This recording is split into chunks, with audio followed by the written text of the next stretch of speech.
여러분 안녕하세요. 편다송입니다. 여러분의 투자 인사이트를 업그레이드해보는 밥보다 투자 하나 시작하겠습니다. 네, 안녕하세요. 빈세트입니다.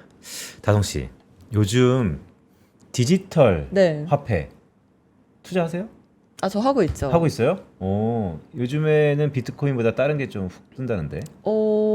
스테이블 스테이블? 코인? 스테이블 코인도 그렇지만 글쎄 요즘에 뉴스 보니까 비트코인뿐만 아니고 이더리움이 그렇게 뜬다고 하더라고요. 그래서 우리 주식시장에서 쭉 보니까 뭐 여러 가지 사연들도 있지만 이더리움 그러면 비트마인이라는 회사가 있는데 오늘 이 회사 낱낱하게 한번 파헤쳐 보도록 하겠습니다. 혹시 이분이 오시나요? 네, 스테이블 네. 코인의 대명사 역산지점의 김세한 차장님 모셨습니다. 안녕하십니까? 네, 안녕하세요. 안녕하십니까. 김사입니다. 뭐 스테이블 코인 하면 김세한이다 이렇게 포지셔닝 하는 것 같아요. 뭐 제가 이제 처음에 운이 좋게도 이제 서클을 시작을 하게 되면서 사실은 서클을 이제 처음에 말씀을 드렸고 이제 그 다음번에 이제 로빈후드를 말씀을 드렸는데 이게 뭐 각각의 어떤 하나의 기업만으로 이제 설명되는 문제가 아니라 전체적인 이제 패러다임의 변화가 좀 있기 때문에 이런 대표적인 기업들 지금 소개를 좀 해드리고 있고요. 오늘 또 소개해드릴 기업도 상당히 이 비트마인이라고 이제 서학개미들이 가장 많이 최근에 매수를 했었던 네. 종목 중에 하나이기 때문에 근데 이렇게 인터넷에 보시면 뭐 정보가 그렇게 많이는 없거든요. 그래서 저도 사실은 좀 궁금한 부분들이 있었고 그리고 이제 제가 소개를 해드리는 입장에서 이런 부분들은 좀 알고 투자하셨으면 좋겠다라고 생각을 하게 돼서 오늘 말씀을 드리게 됐습니다. 네. 서클 인터넷, 네, 로빈후드, 네. 오늘 비트마인까지 네.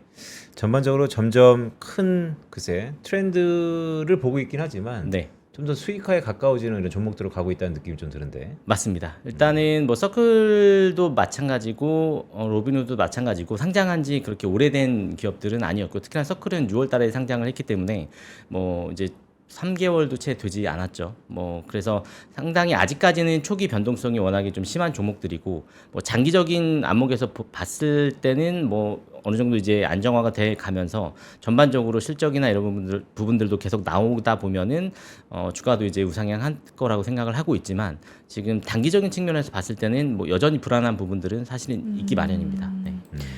네, 그럼 이 비트마인이라는 회사에는 어떤 투자자들이 관심을 보이고 있나요? 네, 우선 비트마인을 주목하게 된 이유는 뭐 방금 전에 이제 뭐 저희 광고 쪽에도 나왔었지만 네. 이 텀니가 이제 이사회 의장으로 합류를 해서 이제 상당히 이슈가 됐었고 이제 가장 최근에는 이 피터 틸 그러니까 페이팔의 공동 창업자이자 팔란티어의 마피아라고도 불리우는 이제 이 분께서 펀드를 통해서 9.1%의 지분을 취득했다라는 이제 이슈가 나오면서 상당히 이제 주목을 하게 됐고요. 뭐 방금 전에 말씀드렸던 텀니 같은 경우도 사실은 이제 이사회 의장으로 합류를 하셨지만 2015년도 16년부터 이 가상화폐에 대한 강세론자로 상당히 유명하셨거든요.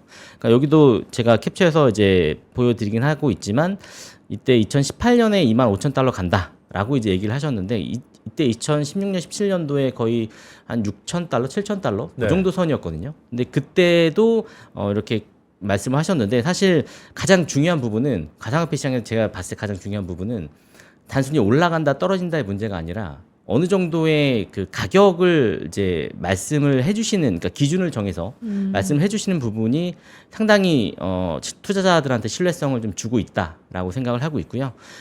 오른쪽 밑에 보시면 뭐 많이 알고 계시는 이제 돈나무 언니 캐시우드 이제 테슬라 초기 투자자이셨고 뭐 초반에 이 비트마인이 상장하고 나서 자신의 ETF 3개 총 477만 주를 편입을 하면서 이 전통시장에서 좀 유명세를 떨치고 있는 이런 인물들이 이 비트마인을 사게 되면서 상당히 주목을 하고 있습니다. 그러니까 나름 뭐 인플루언서를 떠나서 그룹 네. 반열에 오르시는 분들이 네. 구체적인 숫자를 제시하면서 비트마인을 얘기하고 있다 이런 네. 말씀인데 사실 서학개미들이 올해 상반기 그러니까 특히 6월, 7월, 8월까지 어떤 종목을 많이 샀냐라고 하면 뭐 상위에는 항상 레버리지 ETF가 있지만 종목 단에서도 비트마인도 상당히 랭킹이 올라가고 있거든요. 네. 그런데 사람들이 비트마인 사실 잘 몰라요. 네, 맞습니다. 이 회사 도대체 어떻게 돈 벌고 있는 회사입니까?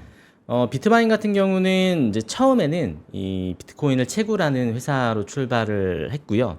이제 그 안에서 이제 특수 냉각 기술을 이용을 해서 비트코인을 채굴하는 회사로 이제 널리 알려져 있는데요. 특히나 고성능 컴퓨터 같은 경우를 이제 액체에 담가서 열식히는 그런 침지식 냉각 기술을 가지고 있고요. 이 기술을 이용을 해서 비트코인을 계속 채굴을 하고 있었는데, 다만 아무래도 이제 채산성이나 이런 부분들이 계속 높아지지 않았고, 그리고 이제 최근에 이 스트래테지의 이제 어떤 영향력을 보면서 다음번 그 시장에서, 다음번 이 트레저리 시장에서는 어떤 코인들이 이제 확장을 할 수 있을 것인가를 봤을 때는 사실 이더리움의 확장성이 지금도 널리 사용되고 있지만 상당히 크기 때문에 이쪽으로 눈을 좀 돌렸고요. 그리고 나서 6월 30일부터 이 이더리움 트레저리 전략을 공식화로 발표를 했었고 7월 8일부터 올해 7월 8일부터 얼마 되지 않았는데 1차 매집을 시작을 하게 됐습니다. 근데 여기 비트마인은 특수 냉각 기술을 이용하여 비트코인을 채굴하는 회사 이렇게 말씀 주셨잖아요. 네. 그러니까 채굴하는 것은 뭐 이해가 가겠어요. 네. 수많은 회사들이 있으니까. 네. 근데 냉각 기술이 채굴하고 무슨 관계가 있는 거예요?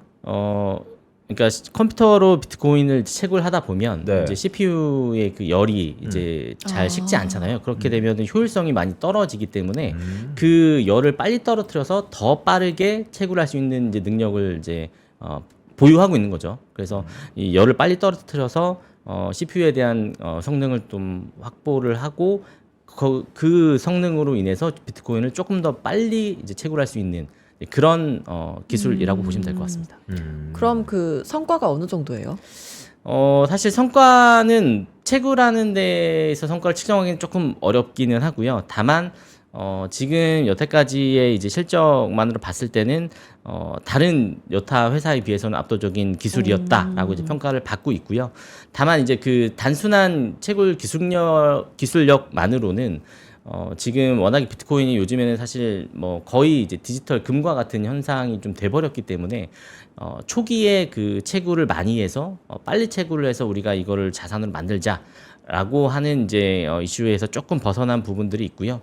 또 이 기술을 이용해서 이런 판매를 또 하고 있었는데 그런 판매 실적이 점점 이제 떨어져 가고 있는 그런 현상이 좀 나오고 있다고 보시면 좋을 것 같습니다. 그러면 뭐 성과, 그러니까 채굴 관련돼서 네. 비트코인의 채굴은 거의 뭐 끝났다는 얘기가 있으니까, 네. 그렇죠? 그럼 네. 이제 다음 넥스트 스텝을 봐야 되는데 네. 거기에 비트마인은 이더리움을 선택했다. 뭐 이렇게 네. 이해하면 될까요? 맞습니다. 네. 그런데 꼭 이더리움이어야 되나? 왜냐면 비트코인 다음에 넥스트 체인 코인은 네. 많잖아요. 근데 왜 네. 이더리움이었을까? 네. 뭐 아무래도 일단은 시가총액 기준으로 봤을 때는 지금 뭐 코인 중에 이제 가상화폐 중에 2위에 해당을 하고 있는 이더리움이기 때문에도 있지만 사실상 이제 뒤쪽에서 제가 좀 구체적으로 말씀드리겠지만 앞에 방송에서 말씀드렸던 뭐 스테이블 코인이나 또는 이제 토큰화 자산 토큰화에 대한 이슈가 이더리움의 그 생태계 안에서 이루어지는 경우가 상당히 많고 이미 사용처가 많이 확보가 되어 있는데 사실은 비트코인이 그냥 이 자산의 가치로서 상승했던 부분보다 이더리움 사용처는 많지만 이더리움 가격 자체는 그렇게 많이 상승을 못했거든요. 그렇기 때문에 이더리움에 대한 확장성을 확인을 하고 이 비트마인이 이더리움의 어떤 트레저리 전략을 이제 사용했다라고 보시면 될 것 같고 사실은 비트마인 전에 이더리움 창업자 중에 한 명이 이제 의장으로 있는 샤프 게이밍이라는 네. 이제 회사가 있는데 그 회사가 먼저 사실은 좀 시작을 했습니다. 근데 단숨에 비트마인이 좀 이슈가 됐었던 건 아까 초반에 말씀드렸던 사람들이 합류를 했고 그리고 단 35일 만에 이 보유량을 83만 개를 넘기면서 시가 기준으로는 거의 약 5조에 육박하는데 이 정도의 이더리움을 매입을 하면서 1등으로 이제 올라섰거든요. 네. 비트마인이 보유량 기준으로. 그래서 상당히 이제 시장의 주목을 좀 받았고 그 정도의 빠른 속도는 사실 역사상 없었기 때문에 그만큼 더 주목을 받고 있다고 보시면 될 것 같습니다. 근데 약간 그 안에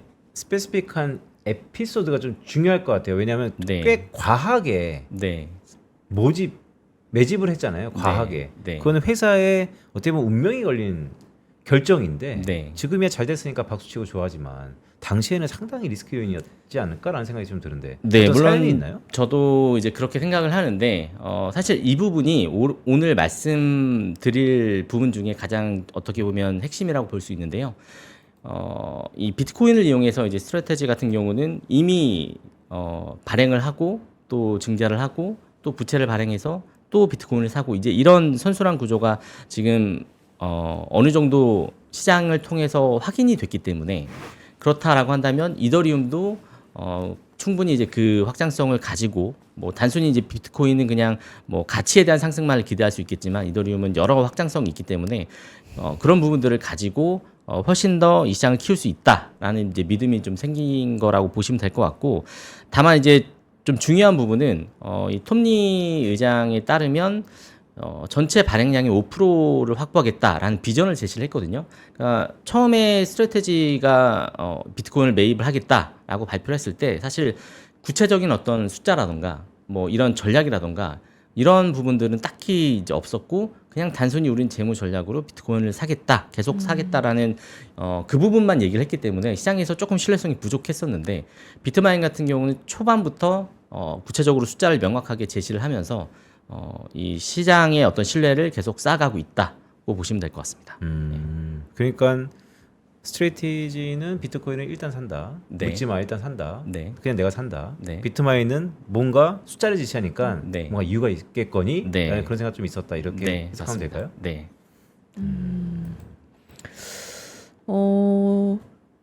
근데 이 비트마인을 제2의 스트래티지라고 부르는 사람들도 많다고 하는데 네. 이더리움계 스트래티지다 이렇게 표현을 하거든요. 네. 그럼 비트마인과 스트래티지가 어떤 면에서 유사한 흐름을 보이는 건가요?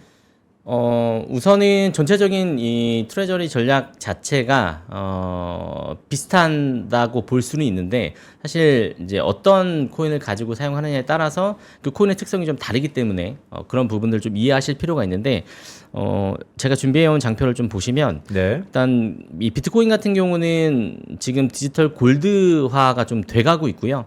아무래도 좀 대체 자산, 그러니까 뭐 우리가 쉽게 얘기하는 뭐 주식, 채권, 부동산 뭐 이런 형태의 어떤 대체 자산으로서 입지를 좀 굳혀가고 있고 결국에는 지금 개인과 기관 투자자들한테 신뢰를 좀 쌓아가고 있고요. 그에 비해서 예전에 뭐 이더리움 같은 경우는 그 NFT라고 그 원숭이 이렇게 많이 좀 나왔었던 그 시절이 있었는데 유명한 거 있죠. 네, 유명한 그 네. 원숭이 사진이 있는데 그 NFT 시장에서도 상당히 많이 활용이 됐었고 뭐 또는 뭐 스마트 컨트랙트 디파이처럼 이렇게 가지고 있는 기술력에 비해서 이더리움의 가격 자체가 가치 자체가 사실은 비트코인을 따라가지 못하고 있었기 때문에 이런 부분들이 조금 서로 차이점이 좀 있다고 보시면 될 것 같은데 앞에서 말씀드렸던 것처럼 최근에 이제 스테이블 코인 그리고 자산 토큰화 이런 부분을 바탕으로 해서 지금 디지털 오일이라는 어떤 얘기를 좀 들으면서 전체 금융의 디지털 혁명을 이룰 수 있게 하는 상당히 중요한 어떤 네트워크가 돼가고 있다라고 이제 보시면 될 것 같습니다. 그래서 요 비트코인과 이더리움의 차이점은 이런 부분들이 있다고 보시면 될 것 같고요. 디지털 오일? 그러니까요. 그러니까 왜 뭐 디지털 오일이에요? 그러니까 비트코인을 디지털 골드라고 하는 건 뭐 대부분 그러니까. 네. 근데 디지털 오일은 좀 생소한데요?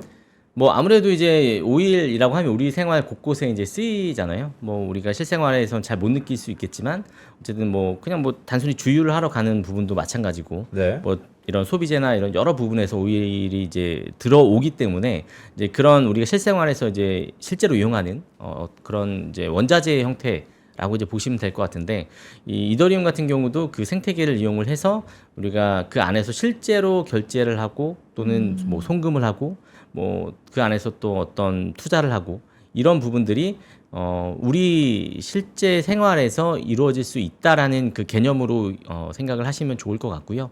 뭐 비트코인을 가지고 지금 사실 우리가 뭐 결제를 한다거나 뭐 어떤 실제 생활에서 우리가 쓰이는 경우는 사실 별로 없잖아요. 뭐 아무래도 그냥 뭐 자산의 가치로서 역할을 좀 하는 이미지가 좀 강하기 때문에 그렇게 좀 양분화가 돼가고 있다고 보시면 좋을 것 같습니다. 네. 그러면 사실 이렇게 쭉 들어보니까 네. 스트래티지의 성공이 없었다면 네. 비트마인은 없다라고 생각할 수도 있을 것 같은데. 맞습니다. 저는 100% 그렇게 생각을 하고요. 네. 스트래테지가 물론 이제 초반에 이 재무 전략을 비트코인을 매입하는 형태로 가겠다라고 얘기를 하면서 그 당시에는 사실 거의 미쳤다라고 얘기를 했거든요. 비트코인이 사기다라는 얘기도 있었고 뭐 가치가 없다라는 얘기들도 이런 전통 투자 회사들 또는 이제 여러 인플루언서들을 통해서 이제 많이 나왔는데 사실 결국에는 지금까지 그 모델을 만들고 선구자적인 역할을 하면서 이 시장에서 거의 최근 5년 동안 20-30배가 상승을 했거든요. 그렇다라고 봤을 때는 투자자들은 믿고 있다. 그리고 돈이 될 수 있다.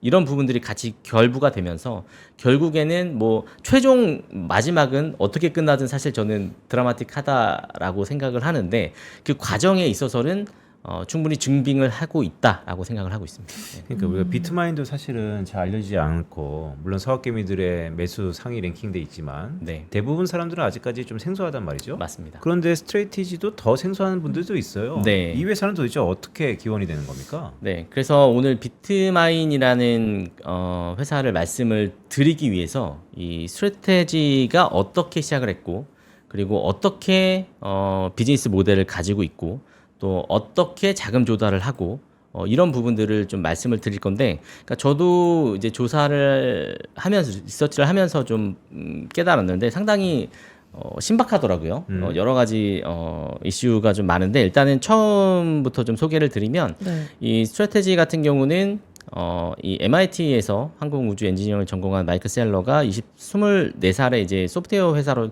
공동 창업을 했는데 사실 처음에 창업했을 때는 뭐 이런 비트코인 회사가 아니었고 그냥 소프트웨어 관련 회사였는데 98년도에 나스닥에 상장을 하고 나서 그때 이제 닷컴 버블이 있기 전이었죠. 그래서 이제 닷컴 버블 시기에 주가가 뭐 1년 만에 4,000% 이상 상승을 또 했었고요. 그래서 주당 313달러까지 올랐었는데 그 이후에 물론 뭐 닷컴 버블이 무너지고 나서 여러 인터넷 회사들 또는 IT 회사들이 많이 주가가 빠지긴 했지만 동시에 회계 조작 이슈가 좀 불거졌습니다. 그 당시에. 그래서 주가가 300달러 위에서 0.45달러까지 거의 뭐 99.9%가 빠졌다라고 볼 수 있죠. 그래서 그 정도까지 네, 코인 급락을 했습니다. 대부분이래요. 진짜요? 네, 코인 대부분 무서운데요? 네. 이렇게 존재 가치가 없어진 코인들 꽤 있잖아요. 네, 맞습니다. 거의 네. 비슷한 닷컴 버블 때 천당과 지옥을 경험했다. 네. 그래서 지금 사진을 보시면 왼쪽에는 조금 이제 순수했던 시절. 네. 순수했던 시절. 마이클 셀러고요. 착해 보인다. 네, 오른쪽은 이제 요즘에 아 동일 인물이에요? 네, 동일 인물. 아 동일 인물이에요? 네, 같은 인물인데 이렇게 좀 차이가 있다. 네. 근데 돈을 더 벌었는데 왜 상태가 저렇게 됐지? 돈을 벌었기 때문에 더 벌고 싶다. 아. 난 아직 배고프다라는 욕심인가요? 네, 욕심이 좀 있는 거죠. 네. 그래서 이렇게 시작을 하게 됐고요. 그 다음에는 이제 회사 자금으로 비트코인을 매집을 하기 시작합니다. 그래서 2만 개를 매집을 하기 시작을 하게 되고 5년에 걸쳐서 약 투입한 자금이 우리 돈으로 한 60조 원 가까이 되고요. 여기 왼쪽에 보시면 이제 2020년 3분기부터 이렇게 쭉 비트코인 홀딩이 늘어나고 있는 걸 보실 수 있고, 오른쪽에 보시면 이 그러니까 스트래테지와 이 비트코인의 변동성을 이제 그래프로 나타낸 건데, 변동성을 보시면 비트코인이 오히려 최근에는 점점 낮아지고 있고, 이 마이크로 스트래테지, 그러니까 스트래테지가 훨씬 더 큰데, 사실 이 변동성을 크게 만든 이유가 저는 있다라고 생각을 하거든요. 뭐예요? 그러니까 변동성이 크면 이 헤지 펀드들이 차익 거래를 하기가 되게 좋거든요. 네. 그러니까 예를 들면 뭐 어떤 채권을 발행해서 뭐 헤지 펀드들한테 팔게 되면 헤지 펀드들은 그걸 가지고 이제 일반 주식을 공매도하는 거죠. 그러니까 공매도하고 이제 매수한 가격을 가지고 이제 차익 거래를 하게 되는데 그 차익 거래 안에서 이제 아무래도 뭐 행사 가격 이런 부분들 터치할 수 있는 변동성이 더 크게 되면 헤지 펀드들 사이에서는 수요가 더 높을 수밖에 없기 때문에 일부러 비트코인보다 변동성을 더 높게 만든 구조라고 보시면 됩니다. 그러니까 저는 지금 뭐 다음번에도 계속 말씀을 드리겠지만 네. 이 스트래테지는 단순히 기업이 아니라 비트코인을 금융화해서 네. 레버리지를 일으켜서 본인의 기업을 금융상품화한 비트코인을 담보로 금융상품화한 최초의 회사다라고 이제 정의를 하고 싶습니다. 그러니까 늘상 뭐 알고리즘 전략으로 선순환 네. 구조를 만드는데 이제 폰지에 대한 우려도 좀 있는 것 같고 네. 또 차트 한번 다시 띄워주시죠. 이 왼쪽 차트 막대 그래프 보면 이 스트래티지의 비트코인의 점유율을 보면 사실 그냥 스테이블하게 올라오다가 네. 작년 연말에 트럼프와 동시에 거의 2배로 지금 늘리고 있잖아요. 네, 맞습니다. 뭔가 이건 누가 봐더라도 네. 커넥션이 있지 않는가? 뭐 이런 생각이 드는데. 네, 뭐 물론 뭐 커넥션은 당연히 이제 안 보이게 다 있겠죠. 뭐 이제 지금 트럼프 정부에서 워낙에 가상화폐 친화적이다 보니까 네. 이제 그 안에서 조금 더 이제 속도를 더 올려서 빨리 이제 발행하고 빨리 매입을 하는 이제 그런 형태다라고 이제 생각을 하실 수 있는데 단순히 그런 뭐 어떤 내부적인 뭐 이런 결합 뭐 이런 걸 떠나서 다음번 장표에서 계속 말씀을 드릴 건데 이 스트래테지에서 중요한 부분은 주당 비트코인이 얼마만큼 포함되어 있느냐, BTC 일드라고 하는데 지금 주당 비트코인을 보시면 2020년부터 약 3배 가까이 올랐고요. 그러니까 예를 들면 회사가 뭐 10,000 비트코인을 보유하고 있고 발행 주식 총수가 10,000주라고 했을 때 네. 이 주당 비트코인 값은 1입니다. 그러니까 아. 이 기준으로 지금 한 주당 얼마만큼의 비트코인을 가지고 있느냐가 네. 이제 중요한 이슈인데 지금 이 비율을 최근 3년 동안 최근 5년 동안 3배 가까이 늘렸고요. 오른쪽에 보시면 이게 상당히 중요한 장표인데 지금 만약에 첫 해에 비트코인 현물을 그러니까 하나를 가지고 있고 그리고 스트래테지 주식을 똑같이 보유한 투자자가 있다라고 가정을 했을 때 10년이 지난 경우에는 내가 10년 전에 비트코인 하나 가지고 있으면 지금 10년 뒤에도 하나를 가지고 있겠죠. 네. 근데 이 스트래테지 주식을 가지고 있다라고 봤을 때는 비트코인을 6개, 그러니까 6.19개를 가지고 있게 복리 효과가 발생이 됩니다. 네. 그러니까 사실 이게 무서운 게 뭐냐면 비트코인의 레버리지 효과가 이제 나타나는 거죠. 스트래테지 주식을 가지고 있으면. 네. 그러니까 비트코인은 어쨌든 뭐 이제 발행량이나 이런 게 정해져 있기 때문에 한도가 있기 때문에 그 안에서 이제 점점 그 수요가 늘어날수록 당연히 가치는 올라갈 수 있는데 중요한 거는 내가 하나를 가지고 있어서 하나의 비트코인을 뭐 가지고 있다라는 의미가 아니라 이 자체적으로 비트코인의 주당 비트코인의 비율을 늘려가면서 계속 레버리징을 효과를 늘 수 있다라고 이해를 하시면 좋을 것 같고요.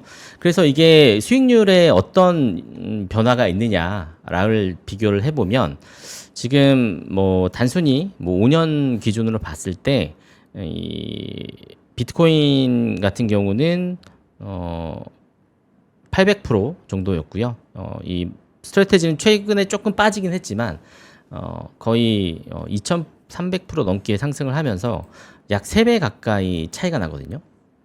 그래서 앞에서도 말씀을 드렸지만 여기 보시면 지금 최근 5년간 비교를 했을 때 2배에서 3배의 차이가 나잖아요. 네. 네. 그러니까 이거는 이 MSTR, 그러니까 스트래테지 주식을 가지고 있을 때 네. 실제로 약 3배 차이가 났습니다. 그러니까 2024년부터 이 우선주 발행이나 뭐 전환사채나 이런 형태로 해서 조금 더 이제 많이 발행을 하고 많이 비트코인을 사기 시작을 했는데 초반에는 거의 비슷하죠. 초반에는 뭐 이 수익성이 거의 비슷하게 따라가다가 주당 비트코인의 비율이 점점 높아지면서 지금 앞에서 얘기했던 것처럼 5년 기준으로 보면 2배, 3배 차이인데 지금 한 3배 차이가 정확히 나고 있죠. 그러니까 만약에 얘를 10년을 가지고 있다라고 봤을 때는 결국에는 6배 이상 차이가 날 가능성이 상당히 높아진다라고 보시면 될 것 같고요. 최근에는 나스닥 100 지수에도 편입이 됐거든요. 네. 그러니까 이게 시장의 신뢰성이 없으면 사실은 이 나스닥 100 지수건 뭐 S&P 500이건 편입되기가 상당히 어려운데 이미 나스닥 100 지수에 편입이 됐다라는 건 지금 S&P 500 지수에도 편입이 거의 뭐 될 거다 안 될 거다라는 말이 상당히 많은데 만약에 S&P 500 지수에 편입이 된다 그러면 뭐 저는 그 차이는 더 벌어질 거라고 생각을 하고 있습니다. 이 스트래티지의 그러니까 투자자들 입장에서의 메리트는 네. 제가 스트레이티지 주식을 하나 갖고 있으면 네. 그게 스트레이티지의 알고리즘과 전략으로 인해서 네. 비트코인을 하나 갖는 효과가 나타나는 건가요? 그리고 하나 그게, 이상이죠. 네, 그러니까 네. 시간이 지나면 또 그게 봉. 복리 효과를 하면서 맞습니다. 네. 결국 주식을 갖고 있으면 네. 비트코인의 가격 상승분을 복리 효과로 가질 수 있을 만큼 효용이 들어온다. 네. 그런 전략으로 스트레이티지는 참여자들한테 수요를 높여서 네. 주가를 띄운다. 맞습니다. 어렵네요. 사실 그러니까 어렵지. 어려운데 어려워요. 이 뒤에 조금 더 네. 중요한 부분이 있는데 네. 이게 어렵지 않아? 근데 여기서 되게 궁금한 건 네. 이 세상이 그렇게 계속 우상향만 하면 네. 더할 좋죠. 네. 그런데 이게 내려갈 때는 아, 복리로 빠질 거 아니야. 올라갈 때 이렇게 올라가는 그렇죠. 만큼 네. 빠질 때 또 이렇게 그렇죠. 이게 빠진다. 모든 네. 투자자들이 네. 어느 딱 임계치에 왔으면 네. 지금이야 뭐 계속 뭐 묶고 W가로 가고 있는데 네. 어느 정점에서 갑자기 팍 내려간다라고 하면 예를 들어서 편다송 아나운서 제가 하나씩 그 스트레이티지 주식 갖고 있으면 누가 먼저 파는 거야 눈치 게임으로 더 이게 투매가 나고 막 그러지 않을까요? 당연히 이제 떨어질 때도 복리의 형태로 떨어질 수는 있다고 보는데 네. 뒤쪽에서 말씀을 드리겠지만 기울기를 좀 조정하거든요. 얘네가 네. 알고리즘으로 네. 그러니까 알고리즘이 아니라 네. 주식을 이 주당 그 비트코인의 비율로 네. 일명 뭐 엠내부라고 하는데 네. 엠내부의 기울기를 이제 조정을 합니다. 그걸 뒤쪽에서 말씀을 드릴 그게 건데 뭐예요?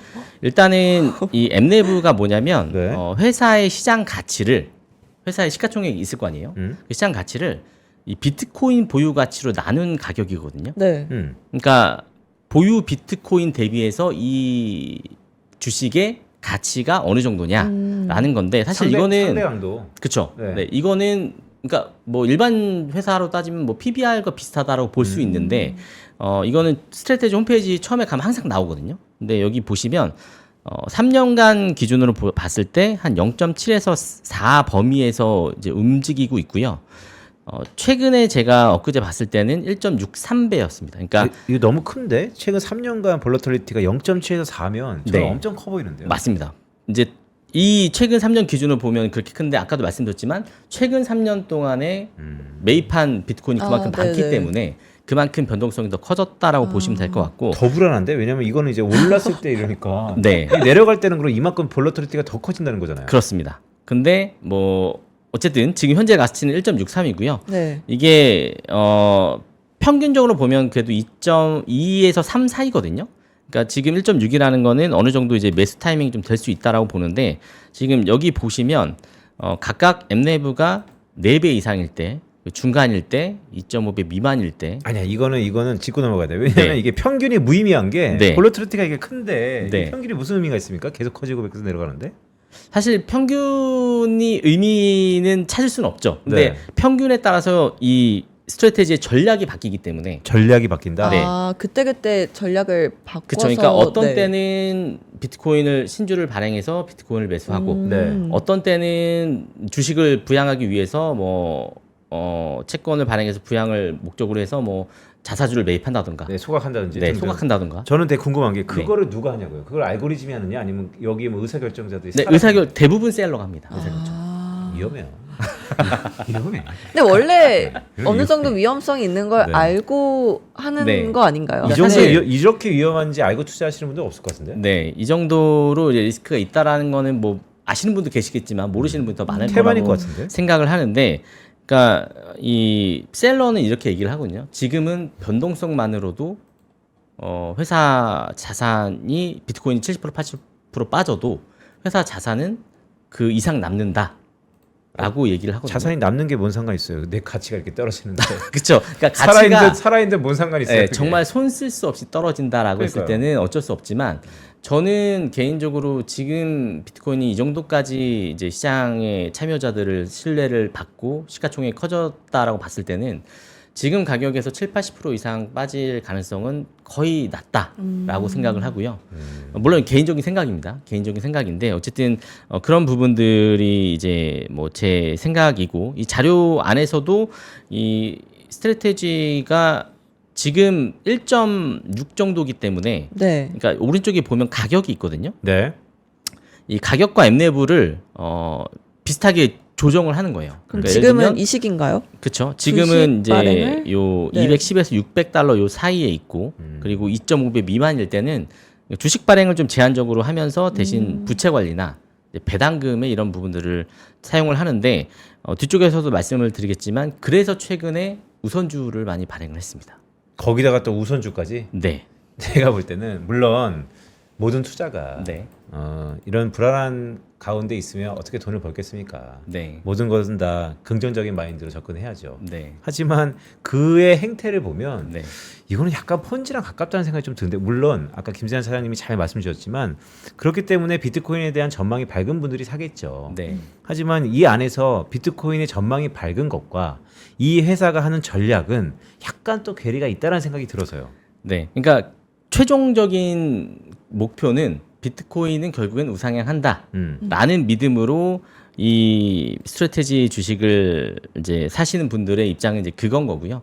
뭐 그게 채권이 됐건, 뭐 우선주가 됐건, 뭐 주식이 됐건, ETF가 됐건 결국에는 비트코인이 우상향한다라는 믿음을 가지고 있기 때문에 이 주식을 산다라고 보시면 좋을 것 같은데, 스트래테지가 이제 중요한 부분은 이 변동성을 조금 더 레버리지화 시켜서 거기에 맞는 옵션을 투자자들에게 제공했다라는 네. 게 핵심입니다. 그러니까 제가 그런 거예요. 그러니까 이 부분이 왜냐면 되게 중요한 것 같아서 네. 여쭤보는 건데, 네, 비트코인이 좋게 보이면 비트코인 사면 되죠. 네. 근데 이거는 사실 합법적인 레버리지 상품이잖아요. 그렇습니다. 네.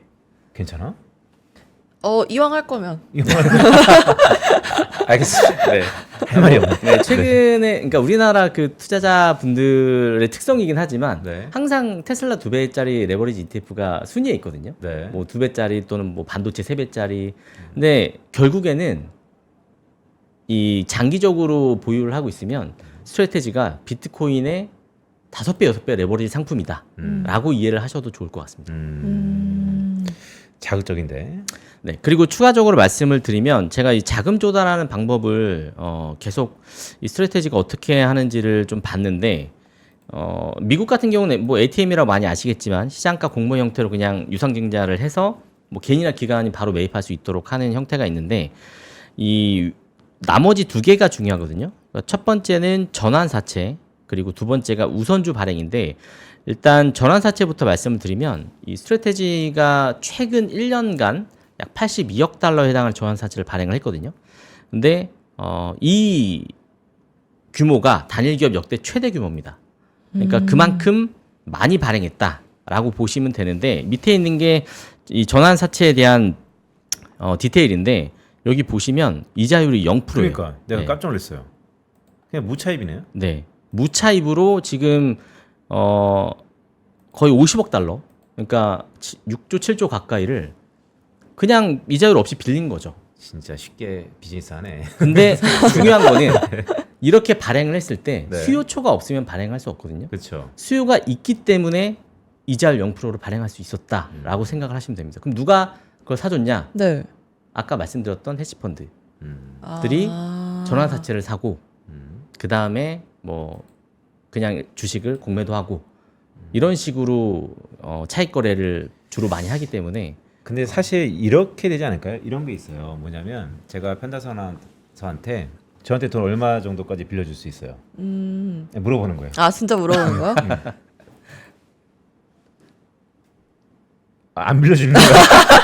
아니, 왜냐면 보통 어떤 사람이 어떤 네. 사람한테 돈을 빌리면 네. 빌려간 사람이 마음이 항상 불편하죠. 맞습니다. 갚아야 네. 되고. 네. 그런데 어마어마한 돈을 빌리잖아요. 평생 편다송 아나운서가 벌 수 없는 어마어마한 돈을 저한테 뭐 주지 않겠지만 만약에 저한테 빌린다면, 미국이 최근에 부채가 그런데, 그러면 오히려 빌려준 사람이 이제 노심초사하게 생겨요. 네. 혹시 이것도 헤지 펀드들이 여기 투자했을 거 아니에요.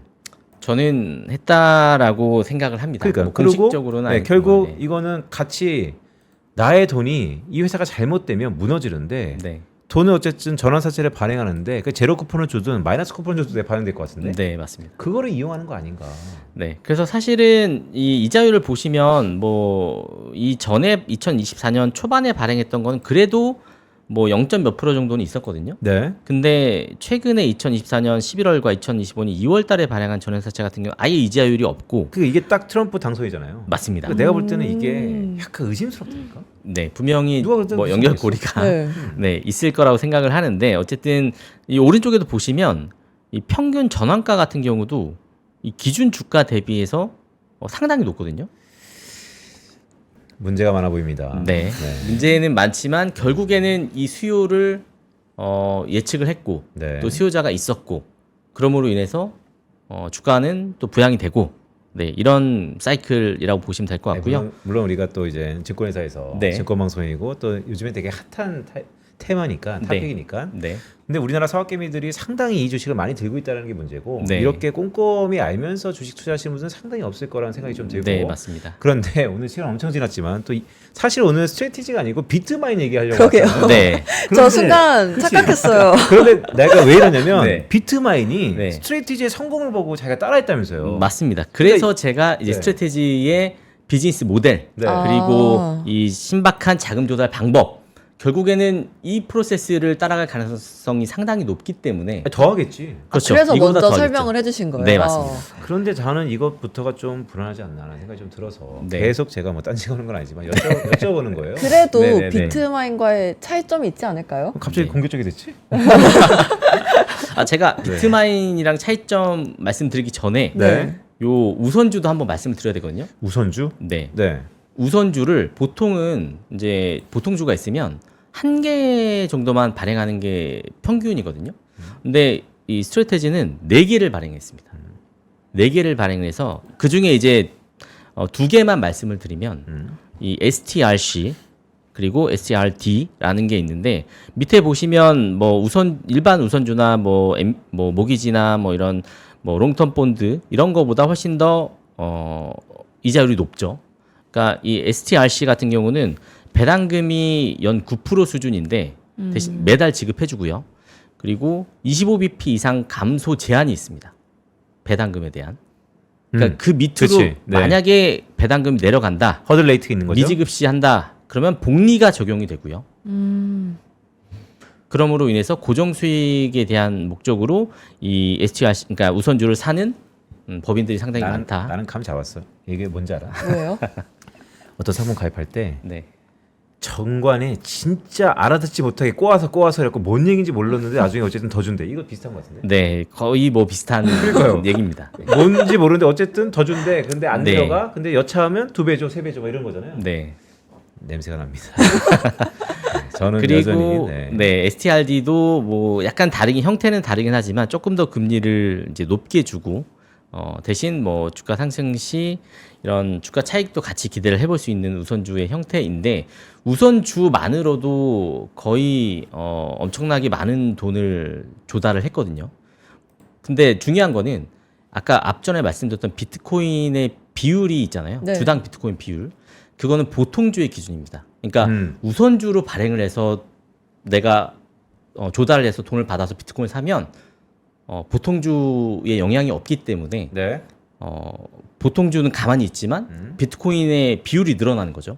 그럼 아까 말씀드렸던 그 레버리지 효과가 훨씬 더 크게 작용합니다. 그게 가장 큰 포인트입니다. 우선주의 수급에 따라서 네, 보통주의 레이시오 자체를 사실은 조절하고 있다라고 보는 거죠. 네 맞습니다. 문제가 있습니다. 여전히 문제가 제 상식으로는 네. 물론 되게 좋은 주식이고 혁신적인 기술 네. 회사죠. 네. 이전과 다른 틀을 제시한다는 건 엄청난 모험과 또 그것의 가치를 인정받았다는 것은 센세이션한 건데 저도 사실 코인도 되게 긍정적으로 보고 많은 네. 열린 사고를 보고 있는 거지만 그가 하는 행태에 대해서 여전히 의심의 눈초리는 좀 든다는 생각이 드는데 네 맞습니다. 어떠세요? 저는 사실 이해는 됐지만 아직까지 좀 어렵거든요. 네. 그래서 아직까지는 제가 직접 투자는 못할 것 같아요.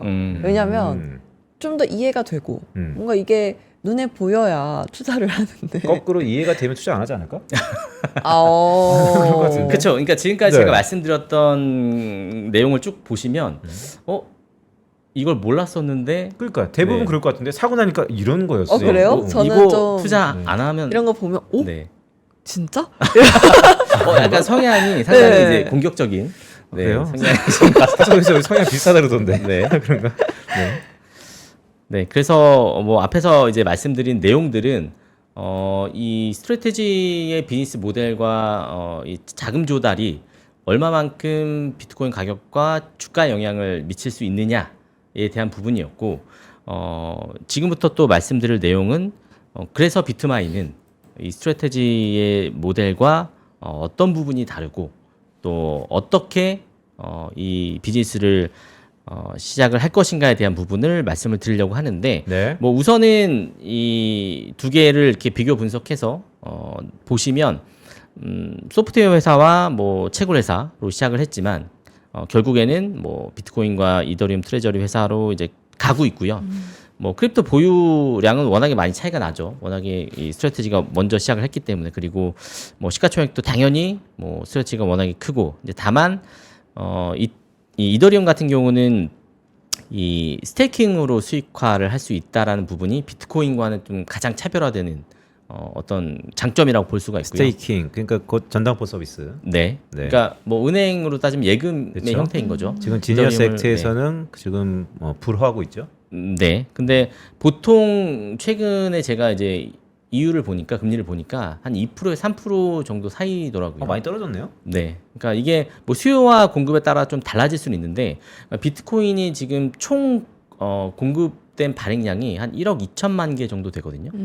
근데 지금 이 스테이킹 그 서비스가 시작이 되면서 이 거기에 3분의 1에 해당하는 한 3천만 개 가까이가 스테이킹이 되어 있습니다. 잠겨 있구나. 네. 그러니까 비트코인은 공급이 제한이 되어 있지만 이더리움은 그렇다고 공급을 지금 뭐 계속하고 있는 아닌 상태인데 그 상황에서 수요의 3분의 1에 해당하는 이더리움이 스테이킹에 잠겨 있다고 보시면 됩니다. 그래서 지금 시중에서 돌아다니는 이더리움은 3분의 2 정도다라고 보시면 될 것 같습니다. 역시 수요와 공급에 의해서 네.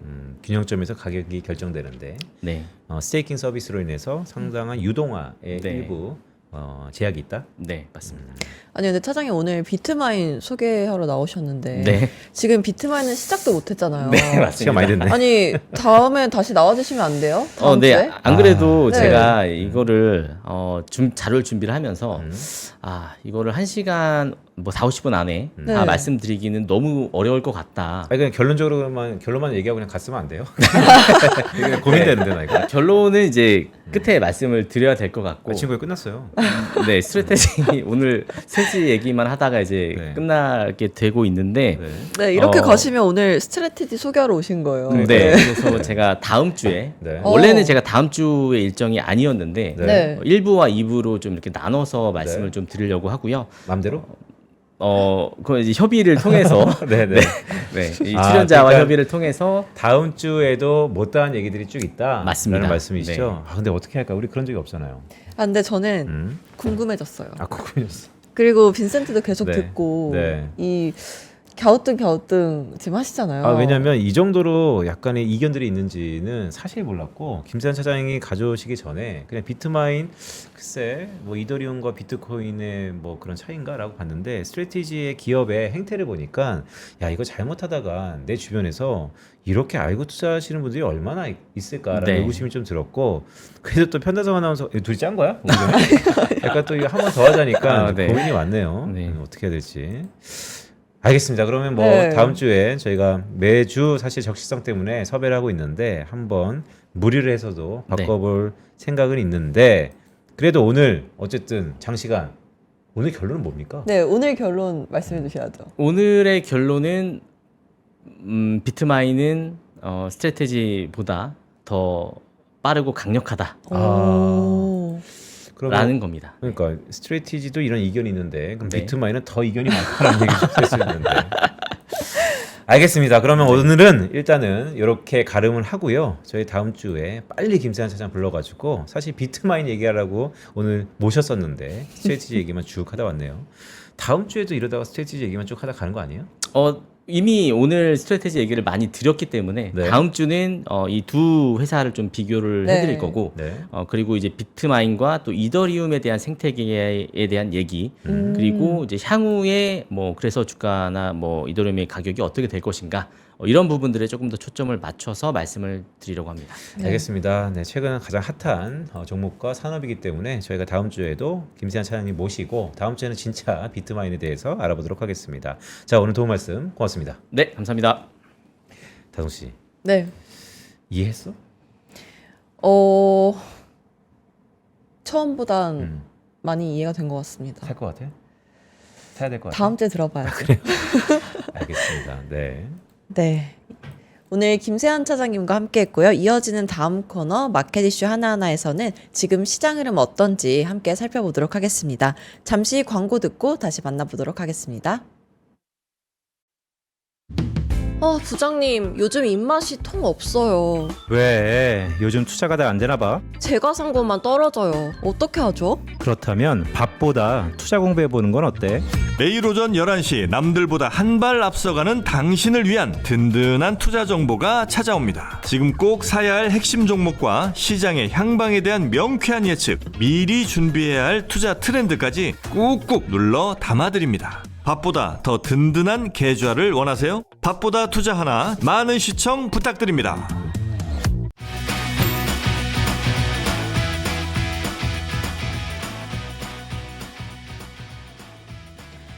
네, 마켓 이슈 하나하나 시간입니다. 지금 이 순간 시장이 어떻게 숨쉬고 있는지 이윤희 PB와 함께하겠습니다. 어서 오세요. 어서 오세요. 안녕하세요. 하나증권 이윤희 PB입니다. 이윤희 PB. 이윤희 PB가 매번 방송 끝나면 저한테 잘했나요? 맨날 여쭤보는데 제가 네, 잘 못했습니다. 맨날 했는데 네, 농담이고요. 네, 이윤희 PB가 나름 열심히 준비해서 하고 있으니까 시청자분들도 많은 응원의 목소리 전달드리면 좋을 것 같습니다. 자, 간밤에 엔비디아의 네. 글쎄 애프터마켓에서 2.8%까지 떨어진 거 제가 봤는데 그래서 우리 국장 열릴 때 오늘 참 예사롭지 않다, 안 좋을 거다라고 했는데 오기 전에 잠깐 보니까 또 분위기 나쁘지 않은 것 같아요. 전반적인 분위기 어떻습니까? 오늘 오전까지만 하더라도 코스피, 코스닥 약세로 출발했었으나 지금 코스피 지금 시간 기준으로 0.37% 빨간불 들어온 상태입니다. HTS 한 번만 보여주세요. 네, 현재 기준으로 코스피 0.37% 상승하고 있습니다. 그 이유는 외국인과 기관들의 매수를 진행하고 있고요.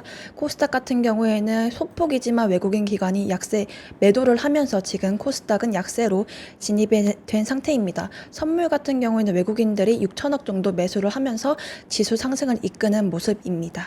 뭐 전반적으로 나쁘지 않다는 상황인데 네.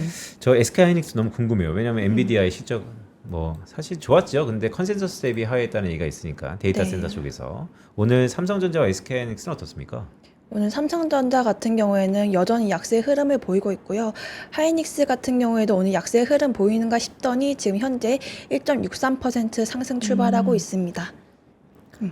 관련해서 오늘 SK 하이닉스 밸류 체인들도 상승하고 있고 오늘 삼성전자 같은 경우에는 약세를 보이고 두산 테스나 이오테크닉스 관련 밸류 체인들도 하락하는 모습을 보이고 있습니다. 네, 그럼 지금 상승하는 종목들 어떤 게 있는지 보겠습니다. 어떤 종목들 있나요? 네, 코스피 기준으로 말씀드리도록 하겠습니다. 5천억 기준으로 등락률을 보여드리도록 하겠습니다. 오늘 3차 상법 개정 기대감으로 오늘 증권, 보험, 지주사 강한 모습 보이고 있습니다. 부국증권, 신영증권 같은 경우에는 대표적으로 지주사 테마로 분류되고 있는데 오늘 부국증권 14% 상승하고 있고 콜마홀딩스도 13% 상승하고 있습니다. 어제 이슈였죠. 현대미포와 현대중공업 관련 합병 이슈가 나오면서 오늘 그 두 종목을 좀 급락하는 모습을 보였으나 중간 지주사인 한국조선해양 같은 경우에는 10% 상승 출발하고 있습니다. 이윤희 PB 아까 말씀 중에 네. 3차 상법 개정? 네. 지난주 일요일, 이번 주 월요일이었지? 이번 주 네. 월요일날 2차 개정했잖아요. 3차 개정은 뭐예요? 2차 개정 같은 경우에는 집중 투표제 이런 것들을 다뤘다면 3차 개정 같은 경우에는 자사주 의무 소각화 관련 이슈를 다룰 것 같습니다. 아무래도 9월 정기국회에서 정식적으로 다뤄질 예정입니다. 오늘 한국은행이 기준금리를 동결했죠? 네. 그리고 이런저런 뭐 전망치의 변화가 있는 것 같은데 한국은행은 어떤 전망치에 변화가 있었습니까? 한국은행 같은 경우에는 금통이 오늘 금리 동결했습니다. 아직까지 미국 같은 경우에는 금리 인하를 안 했기 때문에 동결한 감도 있고 집값과 가계대출 불안으로 금리 동결했는데 한국은행 같은 경우에는 경제 성장률을 전망치를 0.8%에서 0.9%로 상향을 했습니다. 아무래도 2차 추경 효과를 반영하면서 상향 조정한 것 같습니다. 네, 그리고 오전에 시장 전체에 영향을 준 주요 이슈들 더 보겠습니다. 어떤 이슈들이 있었나요? 네, 오늘 대표적으로 이슈가 어제 나온 뉴스였습니다. 현대중공업과 현대미포가 흡수합병을 한다는 이슈가 나왔는데 관련해서 어제 현대미포랑 현대중공업은 강한 흐름을 보였고 관련해서 그 한국조선해양은 그렇게까지 큰 흐름을 보이지 않다가 오늘 강한 흐름을 보였습니다. 현대중공업과 현대미포가 이제 주식 매수 청구 가격이 현재 주가보다 낮게 반영이 되면서 주주가치 희석 논란이 나오면서 오늘 약간 약세를 보이고 있습니다. 재무부에서 미군 얘기죠. 뭐 지분 확보 가능성 이게 최근에 핫 이슈인데 인텔을 비롯해서 도대체 미국 정부가 얼마나 민간 기업을 국유화할 것이냐 이런 것도 논란인 것 같은데 네. 우리 조선에 관련돼서도 어떤 가능성이 좀 시사되고 있나요? 오늘 엔비디아 관련해서 뉴스가 나오면서 뭐 엔비디아 지분까지는 고려를 안 한 모습이고 조선이 그 첫 번째 후보라고 말씀이 나오면서 오늘 저희 쪽 마스가에도 연동이 되는 것 같습니다. 미국 재무부가 글쎄요 참 트럼프 행정부가 이례적인 행태들을 많이 하니까 자 우리 오전에 우리 시장에 영향을 미쳤던 이슈들 한번 쭉 볼까요? 네, 오늘 앞서 말씀드린 것처럼 반도체, 엔비디아 실적이 나오면서 저희 쪽 장 초반에 반도체 흐름 약세를 보이다가 현재 SK 하이닉스 기점으로 오늘 조금 몇몇 종목들이 상승 흐름을 보이고 있고 하나 마이크론 같은 경우에는 개별 이슈로 좀 큰 폭의 상승을 보이고 있습니다. 그리고 어제 나온 뉴스입니다. 한한령 해제 기대감으로 카지노랑 엔터 쪽이 조금 강세를 보였다가 걸그룹이 이제 그 콘서트가 취소되는 모습이 보이면서 오늘 카지노 엔터 관련해서 흐름이 안 좋은 모습들이 보이고 있습니다. 네. 한한령 해제 그러니까 우리가 뭐 화장품, 엔터 뭐 이런 거 면세점 있었는데 오늘 엔터 전반적인 주가 흐름도 한번 쭉 볼까요? 오늘 SM 같은 경우에는 3% 이상 하락을 하고 있고 디어유 플랫폼 기업에서 8% 하락을 하고 있고 하이보도 오늘 흐름 안 좋고 노모스, 뭐 JYP, 오늘 YG 플러스도 오늘 하락하는 모멘텀을 보이고 있고 파라다이스 이런 롯데관광개발도 오늘 하락하다가 롯데관광개발은 소폭으로 조금 상승하는 모습 보이고 있습니다. 네, 2차 전지 업종은 어때요? 오늘 2차 전지 쪽에 LNF가 부채 비율이 400%를 넘어간다는 이슈가 나오면서 오늘 2차 전지 흐름도 조금 약세를 보이고 있습니다. 2차 전지도 오늘 LNF 같은 경우에는 11% 하락을 하고 있고요. 현재 12%까지 하락하는 모습 보이고 있습니다.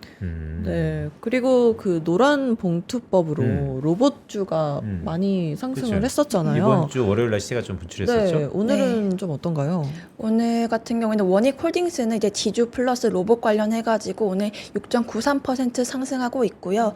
두산 로보틱스, 레인보우 로보틱스는 약세를 보이고 있으나 오늘 나우 로보틱스는 오늘 강한 상승 흐름 보이고 있습니다. 오늘 이 전 시간에 김세한 차장 오셔가지고 네. 또 결국 스테이블 코인 관련된 쭉 얘기했는데 뜨거운 감자잖아요. 네. 우리 스테이블 코인 글쎄 관련주라는 게 어느 범주까지 어떻게 우리가 산정해야 될지 모르겠으나 스테이블 코인 관련주는 어떻습니까? 저 화면은 이유니PB가 관련주다라고 생각해서 이렇게 네네, 정리한 조금 거죠? 좀 거래량이 많고 시총이 큰 것들 위주로 정리를 했고요. 아 거래량이 많고 네, 시총이 큰 조금 큰 종목들 위주로 선정을 했고 오늘 스테이블 코인 관련해서 이슈가 나왔습니다. 뭐 서클 사장이 이제 금융지주들과 만나서 얘기를 했는데 뭐 워낙 스테이블 코인은 아예 고려를 안 하고 있다 이슈가 나왔습니다. 아, 고려 안 한대요? 네, 고려를 안 하고 있다고 뉴스가 나왔고요. 관련해서 조금 빠지는가 싶더니 다나를 이제 개별 종목으로 오늘 3% 상승하고 있습니다. 네, 오전장 이슈들 전체적으로 살펴봤는데요. 이제 오후장 전략을 함께 세워보겠습니다. 오후에 주목해야 될 포인트 어떤 게 있을까요? 네, 지금 대부분 지표들이 다 나왔습니다. 잭슨홀 미팅도 나왔고 오늘 엔비디아 실적이 나왔기 때문에 현재로서는 이벤트를 소화하고 있고 그 결과를 반영하고 있는 시장이라고 생각이 듭니다. 아직까지 일정이 3개 정도로 크게 남았다고 생각이 듭니다. PC 지표가 이제 금요일에 나오고요. 고용 지표가 9월 5일에 나오고 또 9월 18일에 FOMC가 나오는데 아무래도 금리 인하할 가능성이 높아 보입니다. 그리고 한국 같은 경우에는 가장 이슈인 상법 개정을 앞두고 있습니다. 우리나라 시장이 상승하려면 이런 미국 지표보다는 상법 개정에 더 초점을 맞춰서 진행을 해야 될 것 같습니다. 네. 조선 업종 관련돼서 뭐 최근에 이슈가 좀 있나 봐요? 네, 조선 관련해가지고 현대중공업과 현대미포가 합병한다는 이슈가 나왔는데요. 관련해서 이제 시너지를 이제 반영을 할 것이다 라면서 어제 급등하는 모습을 보였으나 오늘은 차익 실현 매물인지 아니면 그 주주가치 희석 논란 때문인지 오늘 급락하는 모습을 보이고 중간 지주사인 한조회는 급등하는 모습을 보였습니다. 그럼에도 불구하고 지금 증권사들은 목표가를 HD 현대그룹 관련해서 3사를 이제 목표가 상향을 하고 있고요. 물론 얘네들이 지금 HD 현대중공업도 그렇고 미포도 그렇고 지금 수주가 많이 쌓여 있고 일감이 많기 때문에 이 시너지 효과가 언제 반영이 되는지는 미지수라는 이슈도 있어서 현재로서는 지금 단기적으로 조금 반응이 좀 좋지 않으나 길게 봤을 때는 그래도 호재 뉴스가 아닌가 싶습니다. 그 마지막 장표 이거죠? 이게 결국에는 어디서 나옵니까? 삼성증권에서 나왔네. 네, 삼성증권 레포트에서 따온 네, 겁니다. 그러니까 결국 핵심은 밸류체인의 수직 구조 속에서 싱가포르에서 거점을 세운다는 거잖아요. 네, 왜요? 싱가포르가 아무래도 글쎄요. 여기까지는 제가 조사를 그래요? 못했는데. 아, 그러니까 이렇게 그냥 재편이 된다? 네. 네, 세금이 그래서, 없어서 아닐까요? 세금이 음. 없어서? 싱가포르 세금 없나? 네, 법인 세금 없어서. 아, 싱가포르 누구 있어요? 그렇죠. 법인세에 대한 감면이 네. 충분히 뭐 우회할 수 있다. 뭐 이런 얘기네요. 자, 그렇다면 오늘 전반적으로 뭐 오전에 우리 장을 이끌었던 여러 가지 얘기들, 한한령 해제가 다시 한번 브레이킹이 좀 걸리는 것 같고, 금리 인하에 대한 기대도 이제 미국으로 다시 한번 불거질 것 같고, 무엇보다 9월 달에는 정기국회 얘기도 있는데, 자, 이 모든 것들 한마디로 투자 전략을 요약하자면 어떻게 될까요? 저희는 이제 상법 개정을 앞두고 순환매 장세가 지속이 될 것 같은데 너무 이제 주도주가 아직까지 반도체인지 조선주인지는 아직 뚜렷하게 방향성이 안 나온 상태에서는 조심스럽게 매매하자고 말씀드리고 싶습니다. 주도주가 뚜렷하지 않을 때는 네. 조심스럽게 매매하자. 언제까지요? 9월 말까지는 9월 말까지. 왜요? 9월 말 되면 조금 마무리가 이제 됐나요? 주요 이벤트들이 다 아. 마무리가 될 것 같다는 생각에 네. 네. 결국 9월 FOMC의 분수령이 될 것 같다는 얘기네요. 알겠습니다. 자, 오늘 9월 FOMC가 다가오는 이제 9월 달을 한 며칠 앞두고서 8월 마지막 이윤희 PB와 함께했습니다. 키워드가 될 가능성이 크다는 말씀, 투자하시는데 눈여겨보았으면 좋을 것 같습니다. 이윤희 PB는 보내드리도록 하겠습니다. 이윤희 PB 고맙습니다. 감사합니다. 네, 밥보다 투자는 내일 또 맛있는 정보로 찾아오겠습니다. 시청해주셔서 감사합니다. 고맙습니다.